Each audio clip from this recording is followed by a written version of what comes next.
My late mother would always tell me not to engage my mind in the poison of comparison.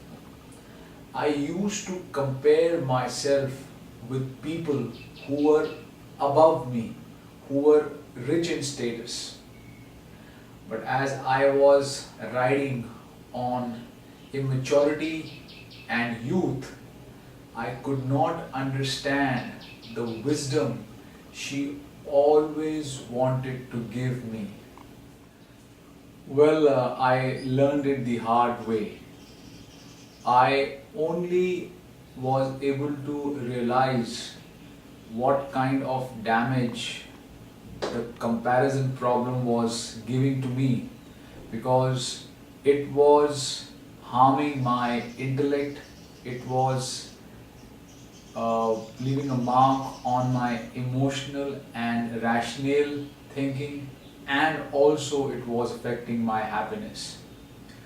The reason was that I was not truly introspecting myself and analyzing my life. I would always think that this person has got so much, this person has got this, where am I? I always try to compare myself, and this was an ongoing process.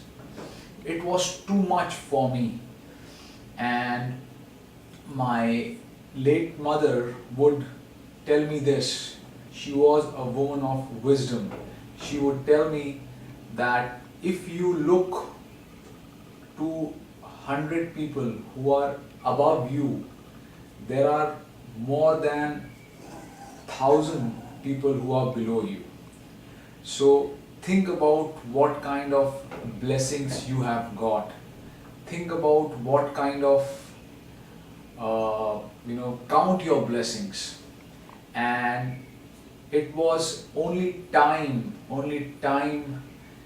experiences in life made me realize what the poison of comparison can do to your mind, to your intellect, to your positive thoughts.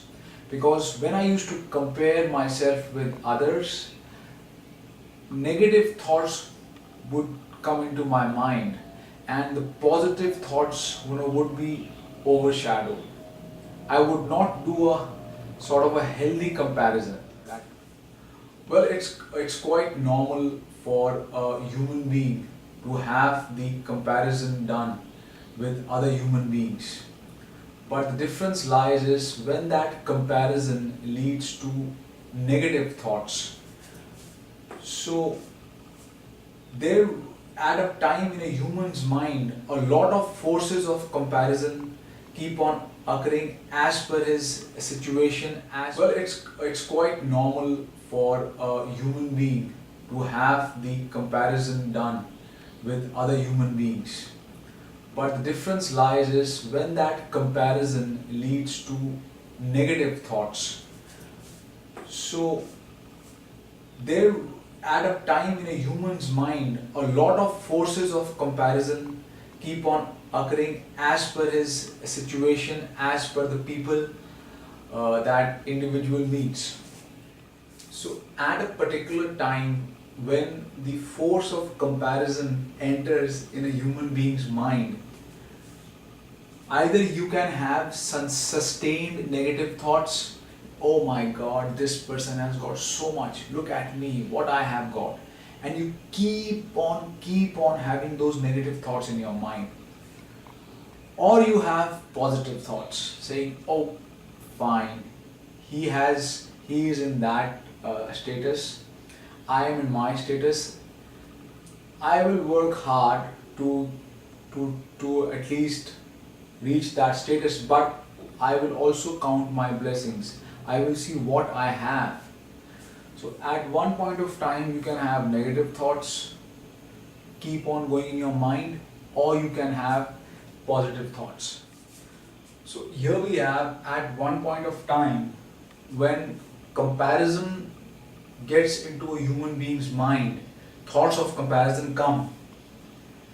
Those thoughts can either lead you to have a negative state of mind where you keep on, cribbing, you keep on getting frustrated, and those thoughts keep on your mind, or you have a positive state of mind. You think like this, okay, that person is in that status, I am in my status, but I also have to count my blessings. I might be less rich than that person, but I also have thousands of people below me. So that state of mind, that positive state of mind enter the human beings, and that leads to your state of mind. So the comparison thoughts, the thoughts of comparing yourself with others on a repeated basis, it keeps on coming. It's how you mold those thoughts and have a state of mind, because ultimately those thoughts will be responsible of making you stressful or making you at peace, contented, based upon how you analyze your situation, your status, and you analyze your blessings. Any human being can reach the rich status, I mean in terms of money, wealth, assets, as per these factors. A human being works very hard to reach a particular status of wealth, of assets, whatever. The human being gets opportunity, he or she, they get opportunity to acquire, to work hard to attain riches. You will see that there are many human beings who work very hard, but still they don't get that much rich, as there are human beings who get opportunity, they tap on the opportunity, you can say it's luck or whatever it is. So they tap on that opportunity and work hard to achieve their rich status. It's quite normal. You see it this is life. This is very normal. Human beings cheat, they do fraud to acquire wealth and to reach a rich status. Those human beings are also, they also exist in this world. There are some human beings who are, we can say, who are destined or born lucky because they are born rich. They are born in a family, in a home where already they don't have to do too much of hard work to attain riches. And this is very the last one is if a human being gets a big bang in the lottery. So why I have put these factors here is that when as human beings we compare ourselves with others in terms of how rich they are, what is their status, how many cars they have, how many houses they have, we should also just keep in mind that there might be a lot of circumstances and situations based upon these factors those people have got that status. So what is available to you, if you can tap on these factors and reach what kind of rich status you are aiming for. So when you compare yourself with others, we should keep in mind that their life has been different, they have chosen a different path, and what kind of hard work or opportunities or cheating or whatever it is, they have chosen that path to reach that. You have to choose your path, and you also have to count your blessings that will make your thoughts positive. So this brings me to my major point which I wanted to emphasize through my talk on the forces of comparison, and that is that I have seen so many human beings who carry God richness in their heart, who carry God richness with them, but they are scared, or they have the force of comparison in their mind, which prevents them from doing what they actually want to do. They want to help someone if it is in their control.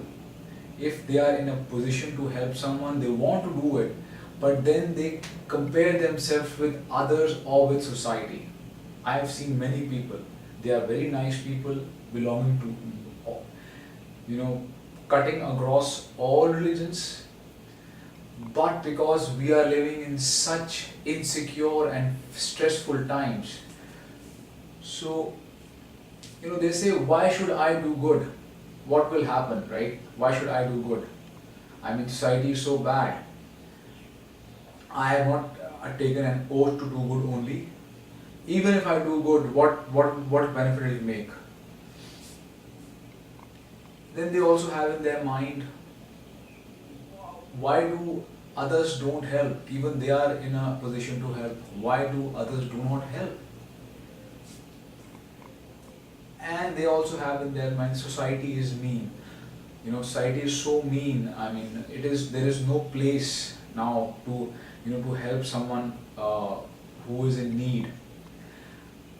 But this comes to a human being's mind when that human being thinks about comparing himself or herself with others with a point of view of helping someone. That human being has got the God richness of love, of compassion, of kindness, of even of morality inside them. So friends, I want to also tell that I too was like that, and many times I am like that.